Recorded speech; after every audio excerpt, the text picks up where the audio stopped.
Assalamu alaikum warahmatullahi wabarakatuh. Ndugu zangu, huu mti unajulikana kwa jina la mzalia nyuma. Ni mti ambao una faida nyingi sana katika kutibu maradhi mengi sana.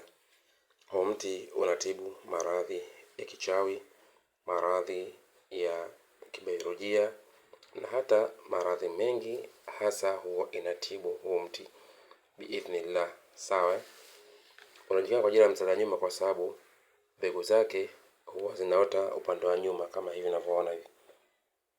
Umeona mti, mbegu hizi zimezaliwa upande wa nyuma, unaziona? Ndio maana inaitwa mzalia nyuma.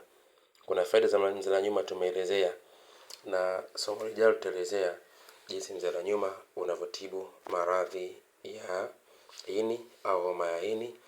Lakini pia tutaelezea faida za mzalia nyuma unavyotibu maradhi ya kishetani na maradhi mengine mbalimbali. Nachoma kama moja tuje tufollow. Mwakani ndio tutaanza kuposti masomo yetu. Tufollow sasa. Asante.